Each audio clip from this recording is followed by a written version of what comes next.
Hello and welcome everyone to VV studies. आज हम MCB के दो टॉपिक्स पढ़ने वाले हैं जिसमें कि हम एनालिसिस के बारे में पढ़ेंगे।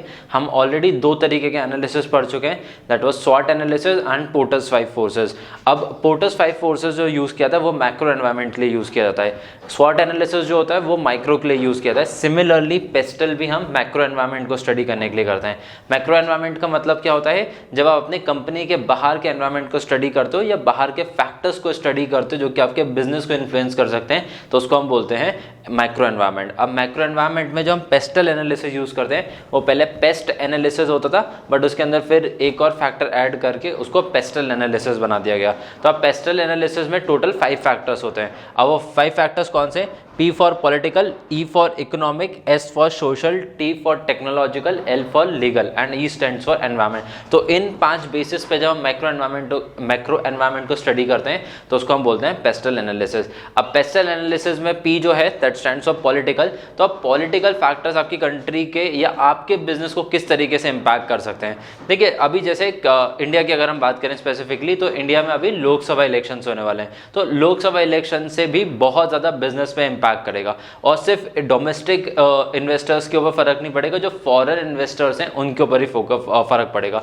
बिकॉज ये किसी पॉलिटिकल सिनेरियो जो होता है वो किसी भी कंट्री की स्टेबिलिटी को दर्शाता है। तो जितनी ज़्यादा कंट्री स्टेबल होती है लोग उतना ज़्यादा उस कंट्री में इन्वेस्ट करते हैं। फॉर एग्जाम्पल जैसे आपके पास अभी 2 ऑप्शन हैं कि आप इंडिया में इन्वेस्ट कीजिए, अभी आप पाकिस्तान में इन्वेस्ट कीजिए। तो obviously India is more stable country और stable in terms of politics. India is more stable, तो आप इंडिया में इन्वेस्ट करोगे। लेकिन क्योंकि पाकिस्तान में बार बार पॉलिटिकल चेंजेस बहुत ज़्यादा होते हैं, बार बार अलग अलग पॉलिटिकल पार्टीज रूल करती हैं, तो उनके फॉर्मुलेशन, उनके रिफॉर्म्स, उनके सोशल वर्क, उनकी स्कीम्स चेंज होती जाती हैं, उनकी पॉलिसीज चेंज होती रहती है, जिसकी वजह से बिजनेसेस से बहुत ज़्यादा इम्पैक्ट आता है। जैसे आज हम मान के चलते हैं कि इंडिया में जो अभी करंट गवर्नमेंट है वो ईवी को या फिर सस्टेनेबल डेवलपमेंट के ऊपर बहुत ज़्यादा फोकस कर रही है, इंफ्रास्ट्रक्चर के ऊपर बहुत ज़्यादा फोकस कर रही है।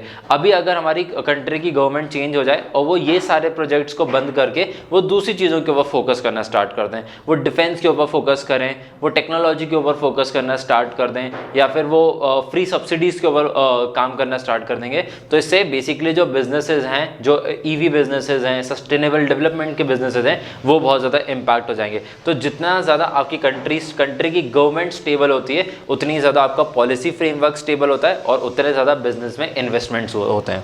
Next is economic framework. And again economy, यहाँ पे हम एक पर्सन की या एक कंपनी की बात नहीं करना है, यहाँ पे हम मैक्रो इकोनॉमी की बात करें, हम आपकी कंट्री की इकोनॉमी की बात करें।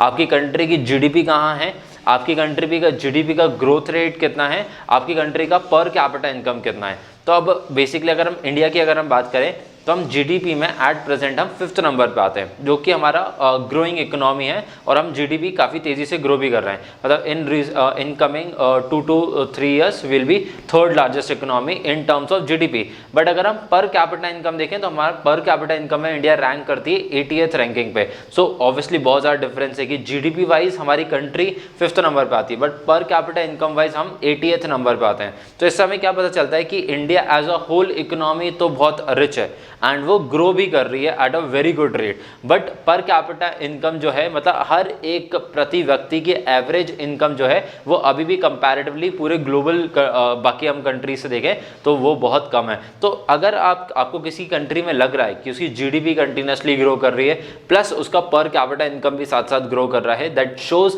अ गुड साइन कि आप इस कंट्री में इन्वेस्ट कर सकते हो। तो बिजनेस इन्वेस्टर्स जो होते हैं या फॉरेन इन्वेस्टर्स होते हैं वो उस पर्टिकुलर कंट्री और उस पर्टिकुलर सेक्टर में इन्वेस्ट करते हैं। Next is social environment. आप उस कंट्री के social as well as cultural factors को भी ध्यान रखते हो जहां पे आप बिजनेस करने वाले हो।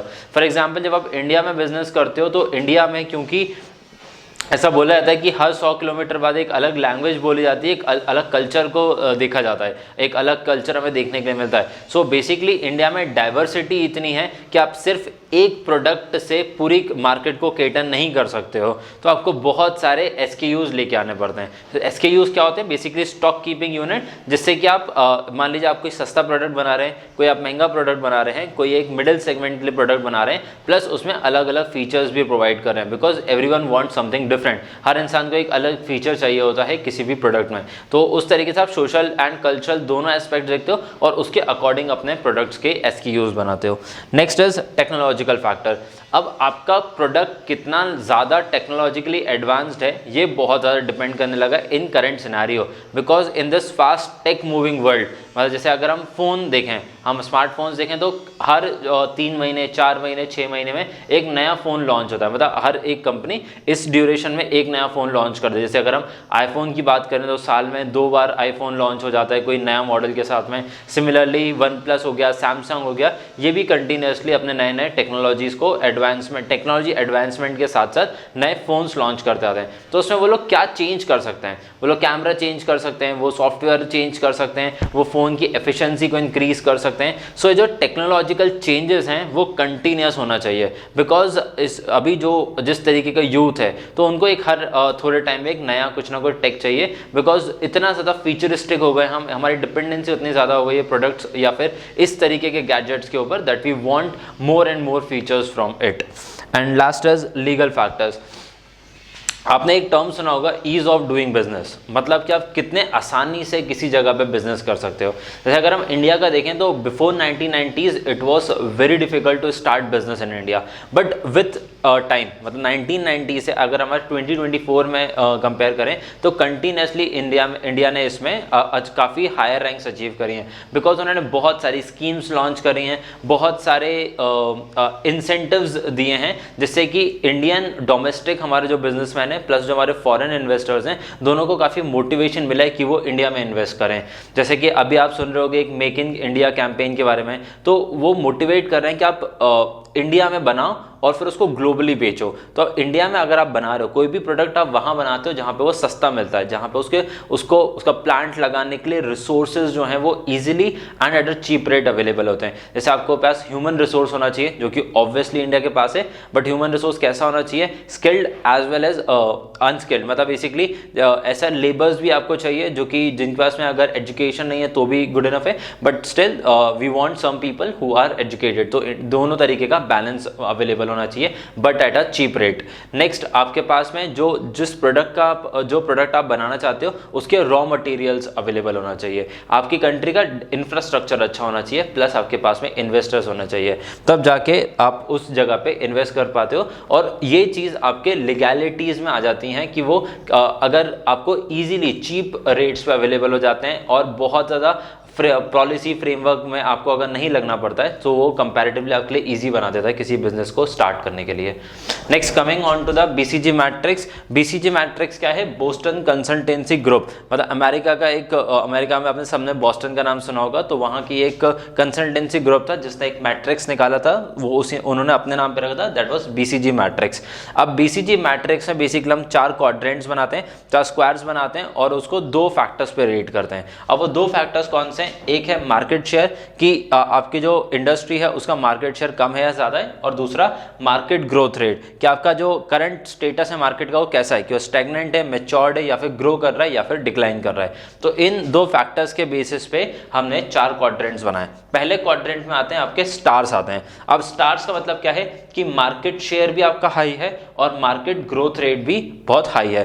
तो ऐसे प्रोडक्ट्स के ऊपर आप फोकस करते हो जो कि इंडस्ट्री बहुत तेजी से ग्रो कर रही है, but at the same time कि आपका जो प्रोडक्ट का मार्केट शेयर है वो भी बहुत हाई है, तो उसको आप रखते हो एज अ स्टार प्रोडक्ट, कि ये प्रोडक्ट हमें फ्यूचर में जाके बहुत ज़्यादा अर्न करके दे सकता है। इस वजह से आप जो इसके ऊपर एक्सपेंडिचर करते हो वो भी हाई करते हो, एग्रेसिवली आप स्पेंड करते हो उसकी मार्केटिंग के ऊपर, उसके प्रोडक्शन के ऊपर, ताकि वो ज़्यादा से ज़्यादा रेवेन्यू आपको जनरेट करके दे, प्लस वो मार्केट लीडर बन पाए एक टाइम पे। और आने वाले टाइम पे जब वो मार्केट सैचुरेट होगा, जब वो मैच्योर हो जाएगा, तो वो आपका कन्वर्ट हो जाएगा कैश काउ में। अब कैश काउस क्या होते हैं कि जहां पे मार्केट शेयर हाई होता है बट मार्केट ग्रोथ रेट बहुत कम होता है।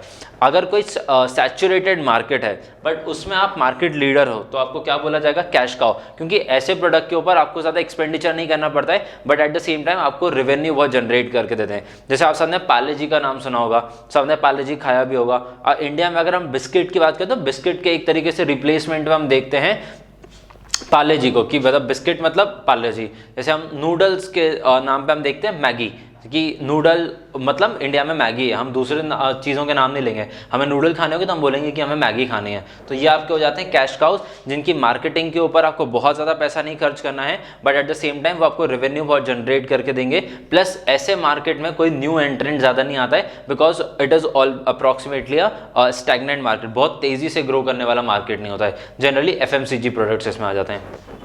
नेक्स्ट होता है क्वेश्चन मार्क्स। क्वेश्चन मार्क्स में क्या है कि मार्केट शेयर लो है लेकिन मार्केट ग्रोथ रेट हाई है। ऐसे कोई न्यू आपके कैटेगरीज डेवलप होती हैं जिसपे आप एक नए प्रोडक्ट को लॉन्च करते हो। जैसे कि अगर हम ईवी की बात करें तो ईवी में आपने देखा होगा कि बहुत सारे टू व्हीलर्स की कंपनियां लॉन्च हो रही हैं। आपने जैसे ओला के बारे में सुना होगा, पहले ओला अलग काम करता था बट अब उन्होंने एक और अपना सेगमेंट स्टार्ट किया जिसमें उन्होंने अपनी ईवी व्हीकल्स बनाना स्टार्ट कर रही हैं। एथर ने बनाना स्टार्ट किया है। TVS मोटर ने अपने एक अलग से सब्सिडी निकाली है जिसमें कि वो ईवी व्हीकल्स बना रहे हैं। और ऐसे बहुत सारी कंपनीज, न्यू कंपनीज बनी है, प्लस कुछ पुरानी कंपनीज ने भी इनमें इन्वेस्ट किया है। तो अब ये मार्केट तो बहुत तेजी से ग्रो कर रहा है। हम सबको पता है कि आने वाला टाइम ईवी का होने वाला है। ईवी का मार्केट शेयर बहुत ज़्यादा बढ़ जाएगा जब उसका इंफ्रास्ट्रक्चर बन जाएगा। बट अभी भी वो प्रोडक्ट्स क्वेश्चन मार्क में, क्या ये प्रोडक्ट्स आगे जाके मतलब 10 साल बाद अगर मैं देखूंगा तो क्या ओला मारुति सुजुकी बन पाएगा या एथर मारुति सुजुकी बन पाएगा या TVS मारुति सुजुकी बन पाएगा, तो ये आने वाले टाइम में पता चलेगा। बट अगर मार्केट ग्रो कर रहा है तो आपको अपने प्रोडक्ट्स को अच्छा बनाना पड़ेगा, उसके ऊपर ज़्यादा एक्सपेंडिचर करना पड़ेगा ताकि वो ज़्यादा मार्केट शेयर डेवलप कर पाए इन फ्यूचर और वो स्टार बन पाए। और फिर लास्ट आते हैं डॉग्स।